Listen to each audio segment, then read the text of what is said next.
Mapagpalang araw sa iyo, Sir Seth. Unang-una, ang mga pangalan na sasabihin ko ay pinalitan ko na po. Para na din sa seguridad ng aking pamilya, lalo na ng aking mga anak at apo. Ako si Nelfa, nakatira sa Rio Tuba, sa may Palawan. Ang kwento na ibabahagi ko ay karanasan ko at ng aking pamilya noong nagdadalang tao pa lamang ako sa panganay kong anak. Nakatira kami malapit sa isang hindi kalakiang ilog. Sagana sa lamang tubig ang dagat na ito. Hindi kami nahihirapan sa aming paghahanap buhay. Sa umaga at hapon ay namimingwit ang aking asawa sa ilog. Marami siyang nahuhuling isda. At kapag gabi naman ay naglalatag ito ng lambat sa ilog. Sa gabi kasi tumataas ang tubig sa dagat at pumapasok ito sa ilog, kung saan malapit ang aming bahay.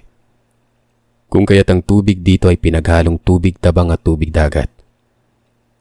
Iba't ibang isda ang huli nito. Minsan may mga alimasag pa at alimango. Lalo na kapag bukatot ang kanyang nilalatag. Taong 1992, nabuntis ako sa panganay kong anak. Magdadalawang taon na kaming kasal ng asawa ko na si Rufo bago ako nabuntis noon. Medyo malayo ang tirahan namin sa ibang kabahayan dahil gusto ko ng tahimik na kapaligiran at malayo sa ingay. Lalo na't minsan kapag nag-aaway ang mga kapitbahay ng hating gabi ay magigising ka talaga. Kaya ayon, mas pinili namin ng asawa ko na may distansya ang bahay namin sa iba. Maayos naman ang aming pamumuhay dahil nakapagparami ako ng alagang mga manok at nag-aalaga din ako ng baboy. Kung kaya't nakapagpatayo kami ng medyo matibay na bahay nun.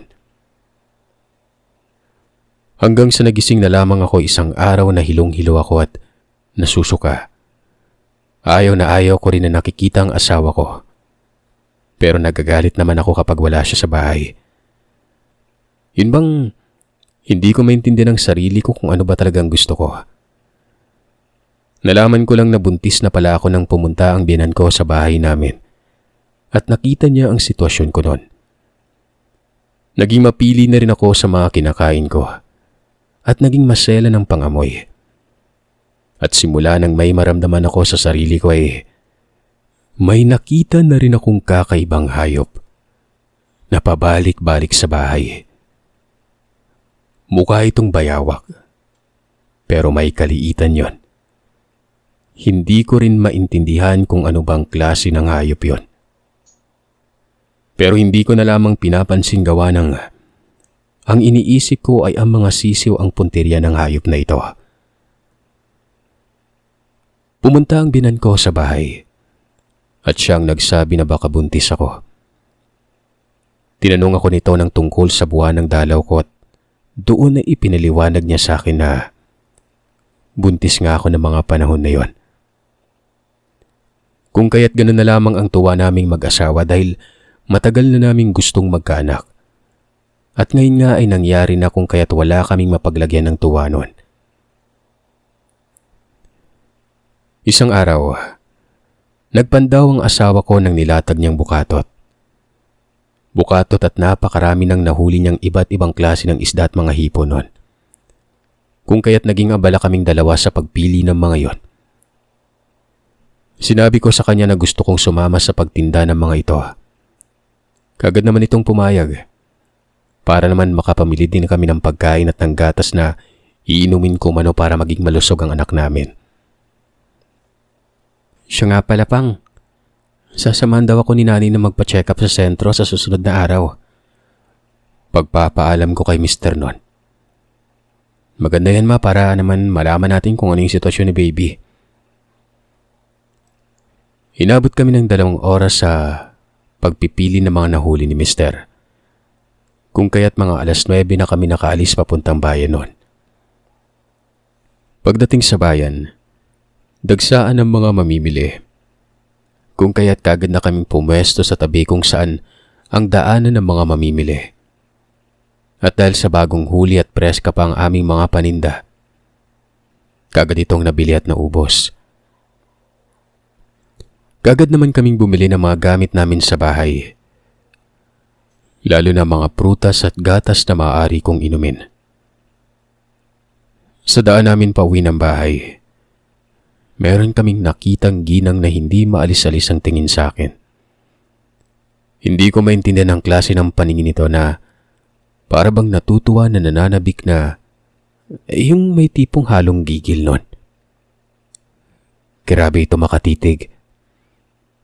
Meron pang parang pailalim kong tumingin yun eh. Parang nabali yung leeg niya. Kung kaya't natakot ako sa klase ng pagtitig nito. Dali-dali akong kumapit sa braso ni Mister. Sabay sabi ng, "Pang, yung matanda. Ayaw akong lubayan ng tingin." Kaagad itong nilingon ang kinaroroonan ng matanda nun. Nakita niya itong nakatingin pa rin sa akin. Kung kaya't inakbayan na ako ni Mister para ipalam sa matanda na hindi ako nag-iisa. Maging si Mister ay nanghilakbot sa klase ng pagtitig ng ginang sa akin nun. Hindi ito katandaan. Nasa 50 mahigit lamang ang edad niya. Hindi kami dumiretso sa bahay namin. Doon kami punta sa bahay nila Bianan at ikinuwento ni Mister ang nangyari sa bayan kung kaya't napamura ito sa sinabi ng Mister ko. Dahil sa mapaniwalain ng mga biyanan ko, malakas ang kutob nila na baka aswang umano ang babaeng nakatingin sa akin. Lalo na nung inilarawan ko ang itsura ng ginang, ay kagad itong nagmura. Maya-maya pa ay kinuha nito ang maliit na bayong na naglalaman ng mga halamang gamot at langis. "Nagbabalak ba lamang akong ibigay ito sa iyo kapag malaki ng tiyan mo pero parang kailangan mo na ito ngayon pa lang ah. Alagaan mo ang sarili mo, Nelfa, kung pwede pa lang eh. Huwag ka nang sumama kay Rufo sa bayan. Iba't iba yung taong naroroon. At kapag aalis si Rufo ay dito ka na muna manatili sa bahay ah. Wala kang kasama dun sa inyo." Bilin sa akin ni Bianan. Pumayag naman ako nun. Napupunta na lamang ako doon kapag aalis si Rufo. Bago kami umuwi ay nilagyan niya ng dahon ng payawang tiyan ko. Hinihipan ako nito ng luya. "Ingatan mo mabuti ang asawa mo, Rufo." "Opo, Nay. Kakausapin ko muna si Mama Ason kung pwede naming mahiram saglit si Ninya para may kasama naman si Nelfa sa bahay habang wala ako." Si Ason ay ang nanay ko, Sir Seth. At si Ninya naman ang aking nakababatang kapatid na huminto sa pag-aaral. Ayaw kasi nitong manatili sa bahay na siya lang mag-isa. Wala naman kasing high school sa lugar namin ng mga panahon na yon kung kaya't hindi na ito nag-aral pa. Sana naman sumama yung bata. Wika naman ni Bianan noon. Nang gabing yun ay hindi naging maganda ang pakiramdam ko. Meron akong naririnig na mga huni na hindi pamilyar sa akin. Nakakapanindig balahibo ang tunog nito na tila ba ay nakikipagsagutan sa isa pang hayop na tumutunog din ng hindi kaaya-aya. Kasabay nun, pakiramdam ko ay umiinit na humihilab ang tiyan ko at unti-unti kong nararamdaman ng sakit. Dali-dali kong ginising si Mister. Nakailang gising pa ako sa kanya dahil alam mo yung hirap na hirap siya. Yung parang may kung anong pumipigil sa kanya para magising nun. Yung mabigat yung mata. Pinisil ko ang hiniliit niyang daliri at saka pa lamang ito nagising. Sakto namang paggising niya ay siyang pagtahol at pag-ingay ng aso namin na para bang nasasaktan ito ng todo. Hindi naman nagtagal ang ingay na yon. Tumahimik din ang lahat. Hanggang sa ang pagsakit ng tiyan ko ay unti-unti ring nawawala. Kung kaya't bumalik na ako sa pagtulog.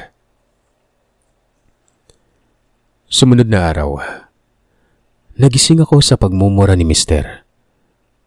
Dali-dali akong bumangon para tingnan kung ano ang nangyayari. Pagkalabas ko ng pintuan, bumungad sa akin ang walang buhay naming aso. Ang buong akala ko ay binali ang leeg nito pero nang ipakita sa akin ni Mister na meron itong butas sa may leeg na tila ba gawa ng kung anong matutulis na bagay. At ang kulay nito ay hindi na kagaya ng dati na matingkad, na para bang naubusan ito ng dugo. Para itong sinipsip Sir Seth ng kung anumang hayop ang nakarap niya. Yung tiyan nito, hindi man yun wakwak pero may butas doon na kasyang isang kamay.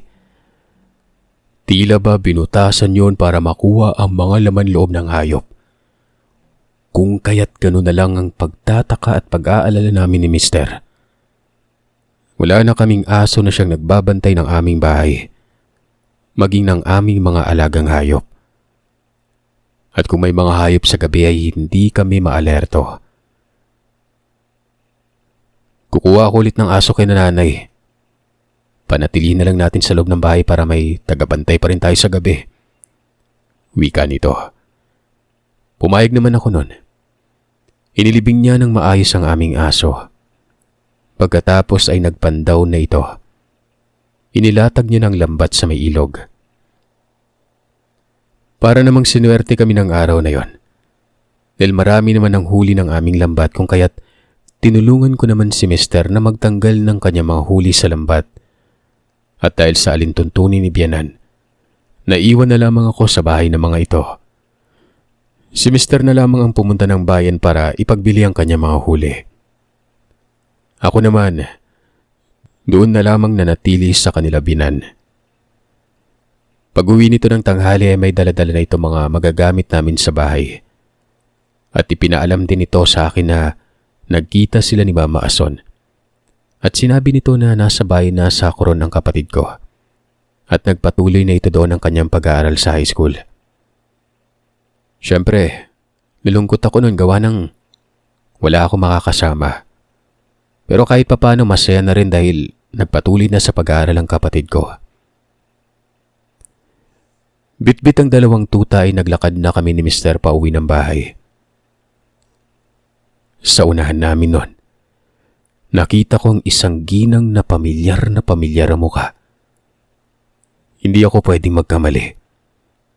Ito yung ginang na nakita ko sa bayan na nakatingin sa akin ng nakakatakot. Ngumisi ito ng pagtingin ko sa kanya kung kaya't kitang-kita ko ang dilaw na mga ngipin nito. Tila ba nakakatakot na nakakadiri ang mga maliliit at matatalas nitong ngipin. Ang dalawang tuta na daladala ko na medyo may kalakihan na, umaangil na animoy mangangagat. Si Mister naman ay maigpit ako nitong hinawakan sa bewang at sinabing bilisan na namin ang paglalakad nang makarating na kami sa bahay. Pagdating namin sa bahay, dali-dali nitong kinuha ang buntot pagi na nakasabit sa dingding. Lumabas ito. Iwinasiwas nito sa ere ang latigo ng ilang ulit. Siguro, pamamaraan niya ito para sindakin ang nilalang na yon. Hindi na niya ako pinayagan pang lumabas ng bahay pagka-uwi namin nun. Maging ang paligo ko na dati ay lumalabas pa ako ng kusina dahil doon ang aming palikuran sa may likod. Hindi na ito pumayag pa na pumunta ako ron. Nang magtatakip silim na ay nagpausok ito ng baga. Nilagyan niya ito ng maraming bunot ng niyog. Hinaluan niya ng insenso at goma, gamit ang mga sira naming tsinelas. Iniikot niya ito sa bahay ng 7 beses at pagpasok nito, inihilamos niya ang usok sa mukha ko ng 3 beses noon. Kinagabihan, iba't ibang ingay naman ang aming naririnig at tila ba ang mga sisiw naman namin ang punteriya nito. Ang mga alaga naming tuta ay tila ba hindi mapakali. Panay ang paroon at parito sa loob ng bahay. Walang tigil ang kanilang pag-angil at parang gusto nilang umalulong. Hinayaan ko na lamang ang mga ito dahil silang hudyat kung nasa malapit pa ba o nasa malayo pang bisita. At dahil sa tunog na tila ba pusa pero matinis ang pamamaraan ng ingay na yun sa may silong. Kasabay noon ay ang pagsakit na ng tiyan ko.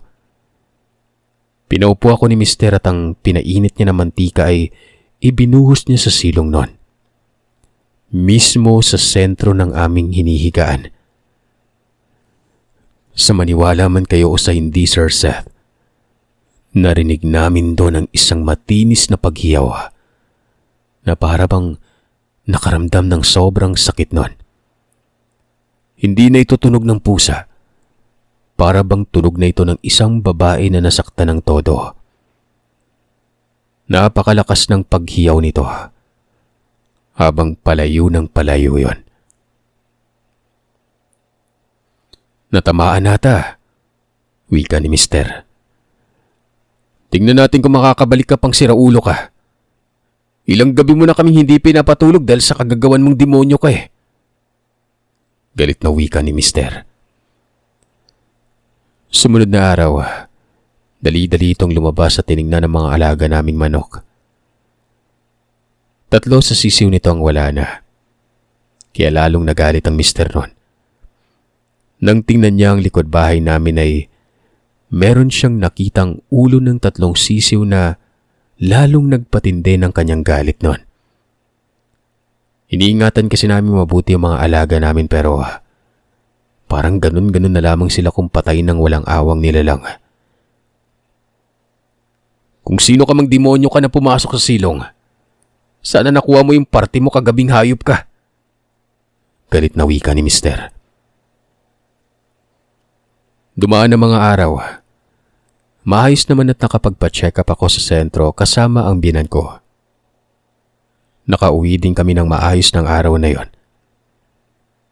Kinagabihan ay naging matiwasay naman hanggang sa mga sumunod na gabi.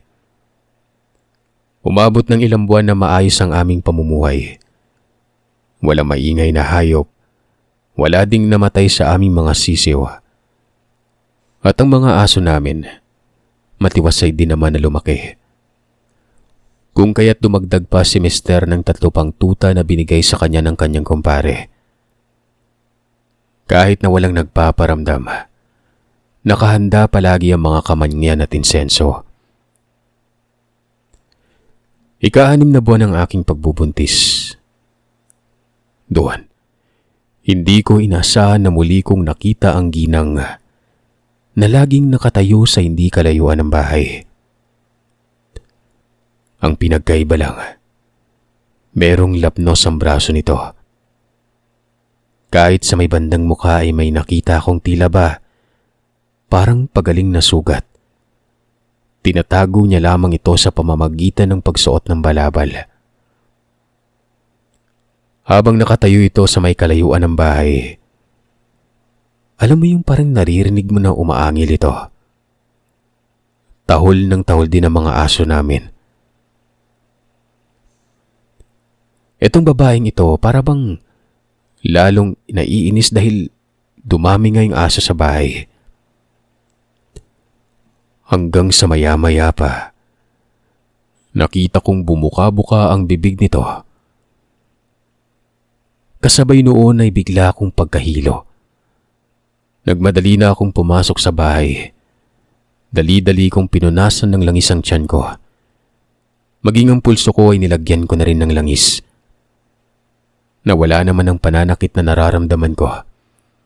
Tumigil na rin ang kakatahol at angil ng aso namin. Ilang sandali pa ay umuwi na si Mister galing sa pagpandaw ng kanyang bukatot. Pero kagad itong pumasok sa bahay at tiningnan ako. Nakita ko yung babae, ma. Yun yung binuhusan ko ng kumukulong mantika, di ba? Kitang-kita ko yung lapnos eh. Kaya nga pa eh. Nakita ko din yung kanina kaya ako pumasok para maglagay ng langis na binigay ni Nanay Gina. Sumakit naman yung tiyan ko eh. Pero saglit lang naman nawala naman agad. Pagpapaliwanag ko naman. Maya-maya ay muli na ito nagpaalam para lumabas at piliin ang kanyang mga nahuli ng araw na yon. Naiwan naman ako sa loob ng bahay na walang ginagawa. Sa hindi malamang dahilan, Sir Seth, siguro sa sobrang upo ko at bagot, lumabas ako ng bahay para punta ng mister. Pero syempre bago ako umalis ay naglagay ako muli ng langis at dinala ko na din ang bote na bigay ni nanay. Kahit ngayong buntot pagi na latigo ni mister, ginawa kong sinturon. Nagbitbit pa ako ng itak na ginagamit niya sa pagtatapas ng damo kong kaya't nagulat ito na makita niya akong lumabas. Di ko alam kung matatawa ba ito o maiinis sa itsura ko. Ma, anong ginagawa mo dito? Tsaka ano yung suot mo? Mukha kang amaso ng buntis ah. Napatawa na lamang ako sa sinabi niya noon. Sinabi kong nababagot ako kapag walang ginagawa. Tinanong ko rin siya kung hanggang kailan ba kami matatakot sa nilalang na yon. Kung pwede naman kaming lumaban. Niyaya na lamang ako ni mister na pumili na lang kami ng mga nahuli. Nagpatuloy na kami sa pagpili nun. Inabot din kami ng 1 oras sa pagpili ng kanyang mga huli. Nilagay ko na ito sa supot para ibenta na niya sa bayan. Pagkatapos noon ay dating gawi. Niyaya niya akong pumunta sa bahay nila Binan. Hindi ako sumama noon. Nagpaiwan ako sa bahay. Ano ba ma? Iniisip ko lang yung kaligtasan niyo ni baby kaya wag nang matigas ang ulo mo.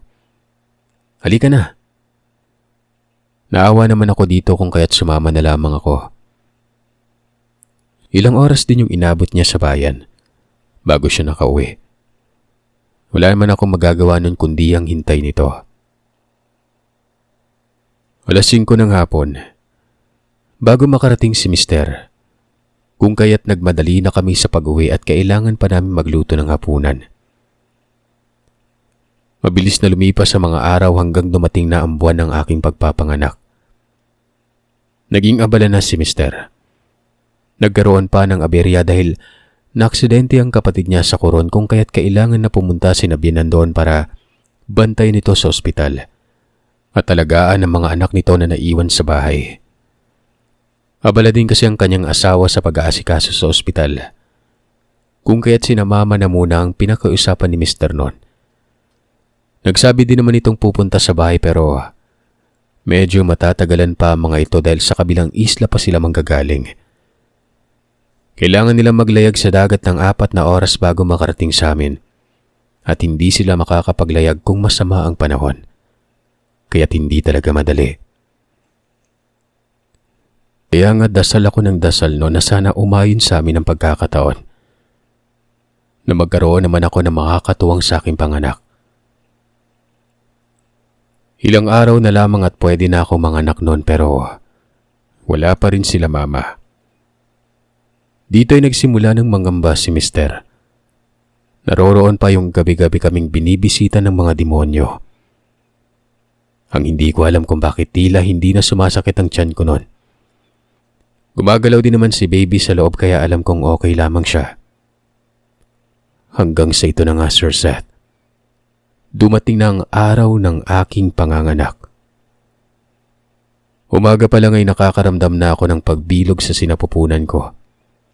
Kung kaya't nagsabi na ako kay mister na manganganak na yata ako noon. Nagdadalawang isip naman ito na iwanan ako para tawagin ang komadrona. Kung kaya't ako na mismo ang nagsabi dito na magmadali na at puntahan na niya ang komadrona habang kaya ko pa ang sakit. Kung kaya't kahit ayaw nitong umalis ay wala naman siyang ibang pagpipilian pa kundi sunduin ang magpapaanak sa akin. Sa pag-alis ni mister, nagulat naman ako nang biglang may kumatok. Nagpapakilala itong Binan pero tahol ng tahol at angil ng angil ang mga aso ko. Kakaiba ang kanilang pagtahol nun. Kinutuban ako. Alam kong nagpapanggap lamang yon. Niyuyugyug man niya ang bahay nun. Pero hindi niya ito magagawang sirain dahil matibay ang pagkakagawa ni mister nun. Tanghaling tapat pa lamang yun pero tila ba napaka-agresibo na ng nilalang. Na alam mo yun, parang pinaghandaan niya yung araw na ito. Sa ngalan ng anak ko ay hindi ako nagpadala sa takot. Bahala ng magkamatayan. Mauuna muna ako bago niya makuha ang anak ko noon. Ang mga aso namin ay gigil na gigil pero hindi ko pinapalabas sa mga ito. Ayoko na may mangyaring masama, kahit na isa lamang sa kanila. Sila din ang dahilan kung bakit hindi basta-bastang nakakapasok ang nilalang sa bahay. Mahigit kalahating oras ang pag-iingay nito sa labas ng bahay ng maya-maya pa, ay may narinig akong sumaway dito. Kasunod nito ay ang pag-angil at pagtakbo ng nilalang.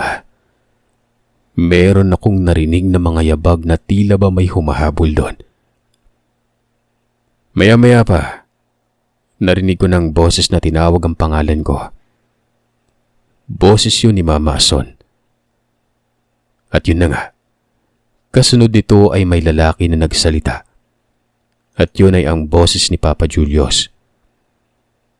Nagmadali na akong binuksan ang pintuan para makapasok sila sa loob ng bahay. Alam mo bang ginagambala ka ng aswang Nelfa? Tanong ito. Alam ko po, Ma. Kaya nga hindi ako nagbubukas ng pintuan eh. Ramdam ko na po yung sakit ng tiyan ko. Nasaan yung asawa mo ha? Nasaan si Rufo? Umalis mang, sinundo niya yung komadrona. Dahil doon ay kagad na pumunta si Papa sa kusina para mag-init ng tubig. Kagad din itong nagpaalam sa akin na mamitas ng papaya at daon ng sili sa may tanim ko. May dala kasi ang mga ito na manok na Bisaya kaya't yun ang lulutuin nila para may mahihigop akong sabaw. Si Mama naman, kagad ako nitong pinaiga sa papag. Pagkatapos ay ginamitan ako ng kumot na parabang minamasahe niya ang balakang ko. Ayon sa kanya ay isang pamamaraan yun para makapagpanganak ako ng maayos. 4:00 ng hapon, dumating si Mr. at ang komadrona. Naging maaliwala sa mukha nito nang makita nito sina Mama at Papa. Bago pa pumasok ang komadrona sa bahay ay may nakahanda ng lampara si Papa para gamitin ito sa paghihilamos na mukha ko sa pamamagitan ng pagsalang ng palad sa apoy. Isa itong paniniwala na ang pagsalang sa apoy ay magpapakita ng pagkatao ng isang nilalang. Naniniwala silang mag-iiba ng anyo ang sinumang nilalang na nagpapanggap lamang ng kaanyuan kung kaya't kaagad naman nagsalang ang komadrona ng kanyang kamay sa apoy na yon. Kaagad din itong nakapasok ng bahay para alalayan ako sa panganganak. Pagkapasok nito sa may silid, ay siya namang pagputok ng aking panubigan. Malapit na talagang lalabas ang bata. Inihanda ko na rin ang sarili ko sa pag-ere. Pero magpaganon pa man, para bang takot na takot lumabas ang bata noon. Hirap na hirap pa rin akong makapanganak. Kinakabahan na sila na baka dadalhin ako sa ospital pero ang problema din kasi ng mga panahon na yon. Napakalayo ng bayan at kailangan pa naming tumawid ng isla para lamang makapunta sa ospital.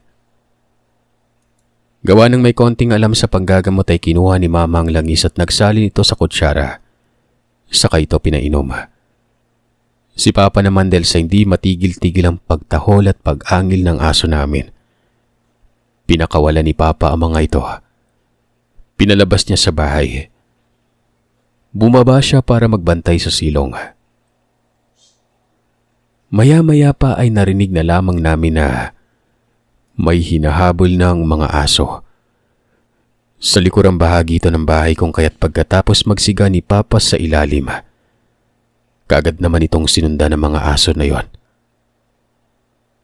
Doon ay nakita niya ang isang nilalang na malapit sa bahay. Nakaladlad o nakabuyangyang umano ang napakahaba nitong buhok. Parang gusto umano nitong atakihin ang aso pero hindi siya makalapit-lapit dahil pinagtutulungan siya ng mga ito.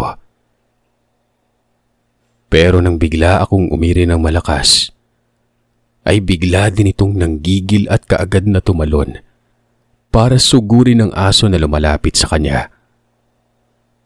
Pero bago pa man ito maabot ang isang aso, 4 na aso nang lumapas sa nilalang na naging sanhi ng paghiyaw nito ng malakas na halos bumulabog sa buong lugar.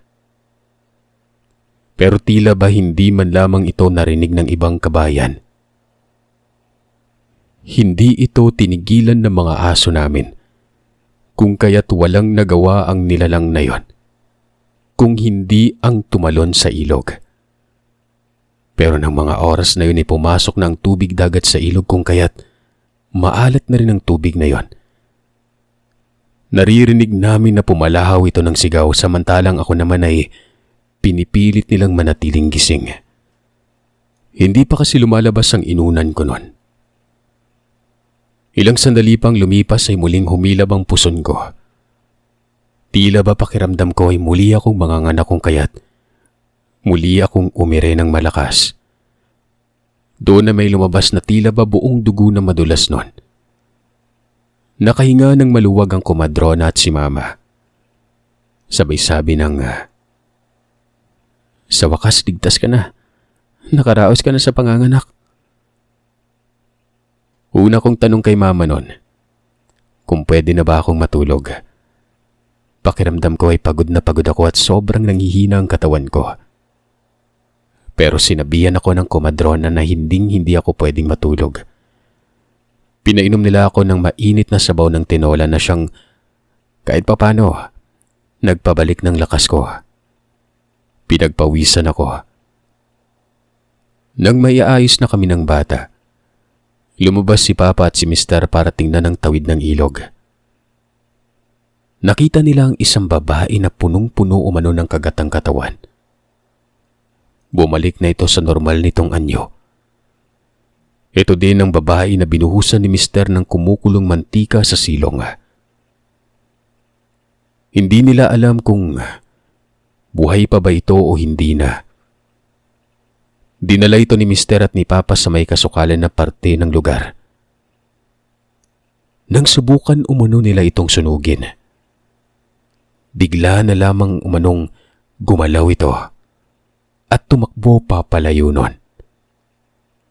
Sinubukan pa nila itong habulin pero wala na. Umabot din ng ilang linggo na nagbabantay ang papa ko at itong asawa ko doon, kasi nga ay baka bumalik itong nilalang na ito para maghiganti o atakihin kami. Pero sa awa ng Panginoon ay wala nang nangyari. Ang nasa isip ni Mister ay baka natakot ito o baka naman tuluyan nang namatay. Sa ngayon, Sir Seth, ay may asawa na ang panganay ko. Nakatira na mga ito sa Manila, kung saan kami ngayon ay nagbakasyon ni Mister. Kami kasi ang nag-aalaga sa aming apo dahil nagtatrabaho ang aking anak at ang kanyang asawa.